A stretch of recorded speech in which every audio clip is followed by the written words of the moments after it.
Charrois de Jean-Michel Guillot.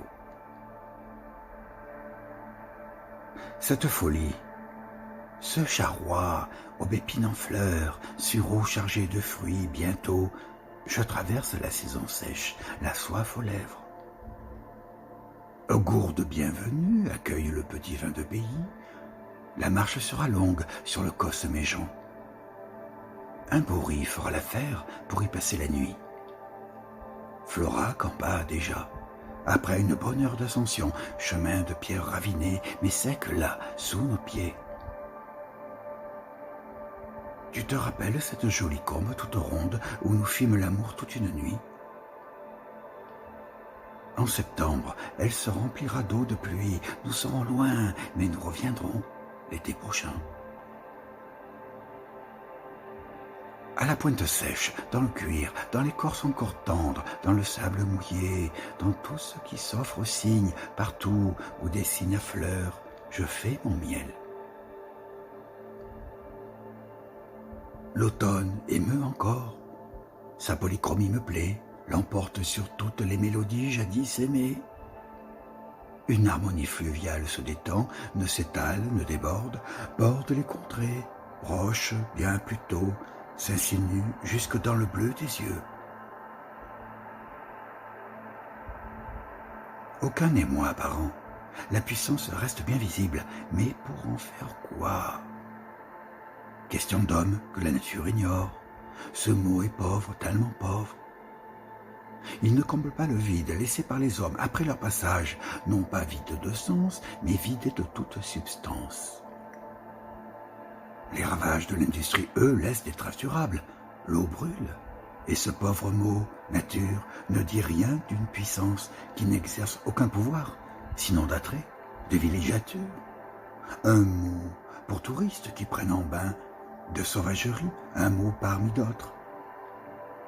Alors qu'en lui devrait rayonner toute la puissance du verbe, appuyée sur la puissance élémentaire, sans clin d'œil à la nature dénaturée. La nature nazie, la soi-disant raison du plus fort, d'un darwinisme dévoyé, forgé par les voyous de la pensée. Les mots ricochent sur les choses, une chance pour les mots. Les mots ricochent sur les choses, une chance pour les mots. Si l'automne n'était qu'un mot, il serait bien pauvre. En quelques mots, l'homme déclenche des cataclysmes. Certes, ces mots-là, ces mots sales, ne s'adressent qu'aux hommes. Il ne ricoche même pas, il enfonce la mort dans le cœur des hommes. Des femmes leur emboîtent le pas. Peut-on leur en vouloir? Pourquoi seraient-elles meilleures que les hommes?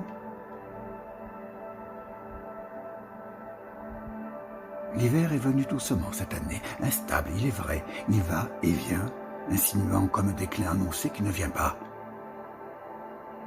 La chute brutale des températures, c'est autre chose.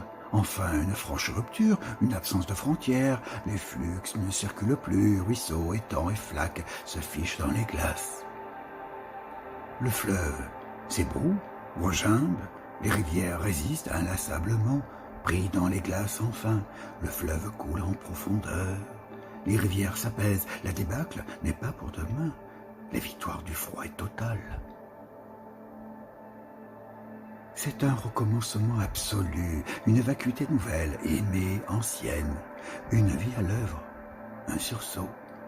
Tout cela lié à la blancheur des neiges, noirceur vive des arbres nus, en dit l'amitié, la nécessaire présence, avant tout feuillage, avant toute renaissance.